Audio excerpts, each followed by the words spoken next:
Bismillahirrahmanirrahim. Assalamualaikum warahmatullahi wabarakatuh. Waalaikumsalam. Ini sangat menarik dan sangat menggetarkan hati. Saya mengenal beberapa sufi dan juga makomnya. Kita mengenal mahabbah, ma'rifat, bahkan wahdatul wujud. Atau kita mengenal Rabi'ah al-Adawiyah, kita mengenal Ibnu Arabi, kita mengenal Al-Hallaj, kita mengenal Syekh Siti Jenar. Yang dua terakhir ini sufi yang dihukum mati karena pendapatnya, yaitu anal haq pada Al-Hallaj atau pada Syekh Siti Jenar manunggaling kaula kalawan Gusti. Bagaimana menurut Syekh Abdul Qadir Isya terhadap paling tidak dua tokoh terakhir tadi yang juga dihukum oleh para ulama atau oleh para walinya menurut sejarahnya? Apakah memang termasuk kategori sufi yang masuk wali sufi tadi atau mungkin yang lainnya? Mohon penjelasannya. Kedua, saya punya pengalaman pribadi berkenalan dengan salah seorang yang mengaku dirinya salik. Dan ini termasuk orang yang secara akademisi luar biasa, karena beliau ini secara akademisi mendapatkan gelar doktor dari dalam dan luar negeri.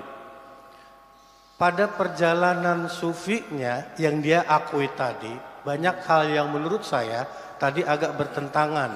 Misalnya, dia mengatakan mursyidnya bisa sholat di Mekah.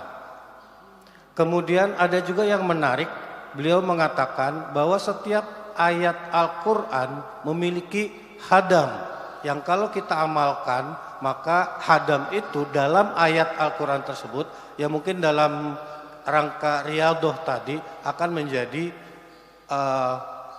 tanda kutip pembantu kita.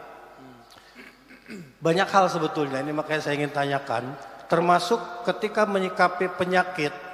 Padahal saya katakan tadi beliau adalah seorang akademisi yang harusnya bisa berpikir rasional, itu menganggap hampir semua penyakit itu penyakit non medis yang bisa disembuhkan dengan cara bertawassul atau bersolawat, termasuk mungkin pernah ditanyakan solawat Jibril, yang kalau dia tidak mampu karena jumlahnya yang sangat fantastis bersolawatnya, misalnya 15.000 atau 20.000 atau 30.000, maka kalau dia tidak mampu melakukannya sendiri, dia bisa melakukan kolaborasi dengan jin atau dengan disebutnya malak. Yang kalau dia tidak mampu, maka dia harus membayar sekian juta untuk meminta bantuan tadi yang saya sebutkan jin atau malak tadi. Itu mohon penjelasannya Ustaz, seperti apa itu? Dan seperti apa sebetulnya tingkatan dari murid, salik, mursyid sampai wali itu? Untuk mengetahui mursyid yang sebenarnya itu seperti apa? Baik. Terima kasih Ustaz. Assalamualaikum warahmatullahi wabarakatuh. Ya, terima kasih Pak, itu info penting bagi saya. Karena yang disebut oleh si dokter tadi tasawuf itu bukan tasawuf. Makanya Ibnu Ajibah, Imam Sufi Mursyid Tarekat Syaziliyah memberi batasan. Tasawuf itu awalnya ilmu, ma'rifat. Bukan amal, bukan riyadhah. Yang tadi dimulai dari riyadhah. Riyadhah kebatinan berarti Pak. Setelah berilmu mengenal Allah, bermakrifat dulu, baru berriyadhah, latihan, wirid, zikir. Terakhir baru dapat mauhibah, ilmu laduni, akah itu ketenangan jiwa, kah itu kekhusyuan, kah itu bukan khadam. Kita nggak ada urusan sama khadam. Mau baca ayat ada khadam gak ada khadam, kita gak ada urusan sama itu. Mau kita baca zikir nanti ada malaikat yang mengkhidmatkan diri, kita gak ada urusan sama itu. Urusan kita hanya kepada Allah. Ini yang dikatakan oleh Imam Al-Junaid, tauhid itu, Junaid yang tadi sufi. Ifradul qidam anil hadas.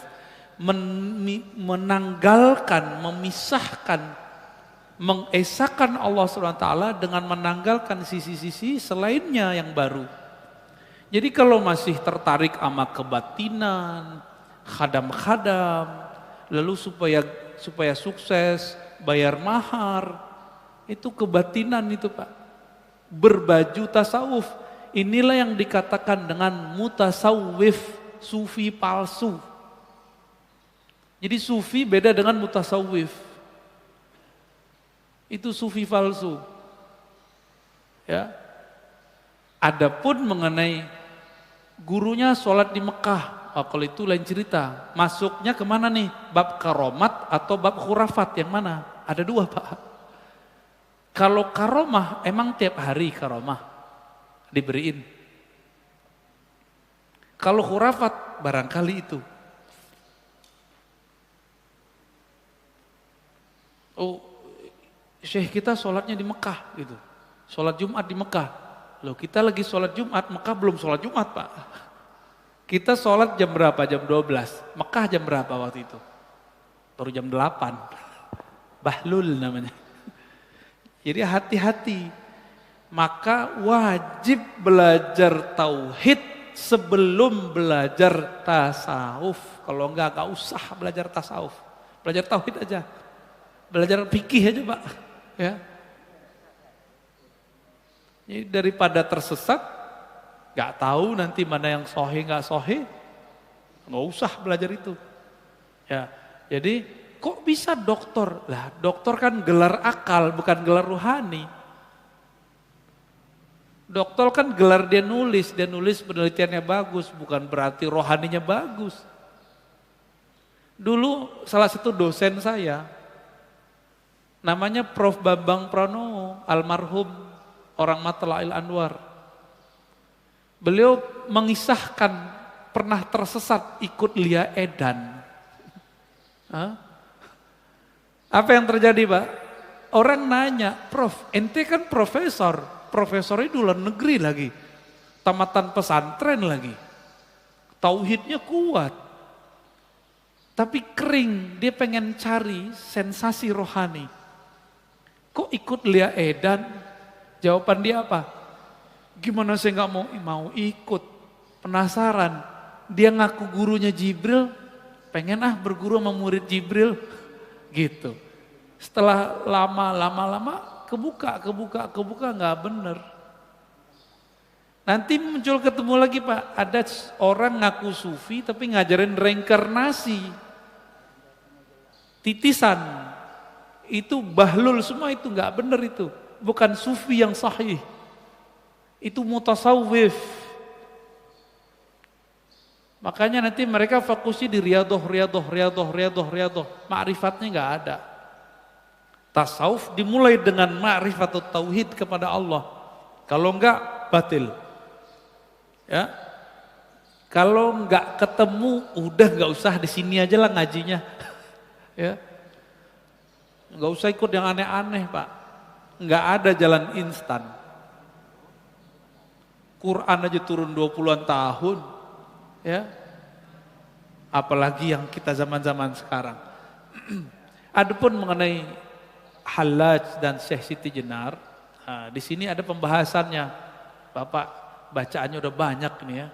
Nanti ada pembahasan khusus Pak insya Allah. Nanti saya bahas mengenai Wahdatul Wujud. Di sini sudah ada halaman 434. Beliau sengaja tidak masukkan nama Hallaj, tapi pembahasannya ada di sini. Karena orang Thariqat Syadziliyah ini menghindari sesuatu yang clash. Jadi nama-nama seperti Hallaj nggak ditonjolkan jelas-jelas. Ada, tapi tidak jelas. Insya Allah next time saya jelasin. Ya. Ustaz, yang berkaitan dengan tadi, untuk menyadarkannya, kalau Prof. Bambang Pramono kan sempat keluar ya. Dari Lia Eden itu. Nah saya juga sebetulnya secara personal ingin menyampaikan kepada teman saya tersebut, karena saya berkeyakinan bahwa secara logika ini bisa diajak bicara gitu. Tapi pada faktanya susah sekali. Caranya seperti apa sih seharusnya itu? Apa saya perlu temukan dengan Pak Kiai ini supaya? Gak usah Pak. Gak usah. Tunggu dia menemukan sesuatu yang ganjil dari gurunya. Nanti dia akan kelihatan galau, di situ Bapak masuk. Ini jadi kita itu tidak akan pernah bisa merubah hati orang. Enggak akan pernah. Allah Pak yang merubah hati orang. Kita itu cuma jadi asbab. Jadi enggak boleh bilang ente sesat tuh. Enggak tertarik dia ngobrol sama Bapak nanti. Ngobrol aja Pak, santai terus.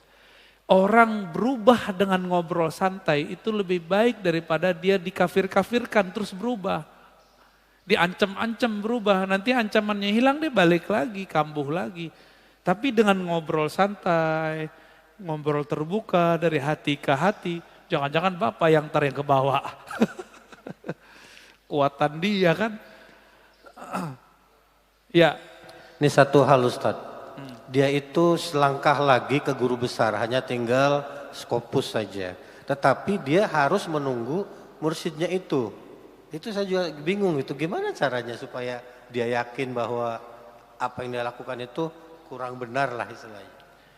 Gini aja deh, ciri-ciri mursyid palsu mengajarkan murid istighal bi ghairillah, sibuk dengan selain Allah, cari khadam. Baca ini biar dapat khadam, baca ini biar faedahnya ini. Itu bukan mursyid ilallah, tapi itu mursyid ila ghairillah. Itu nganterinnya bukan ke Allah, nganterinnya kepada kesaktian. Jadi Bapak kalau mau cari mursyid, guru itu cuma ngajarin mengenal Allah, lalu zikir untuk bisa sampai kepada Allah. Udah itu aja, nggak lebih-lebih dari itu. Ya, sederhananya gitu Pak ya.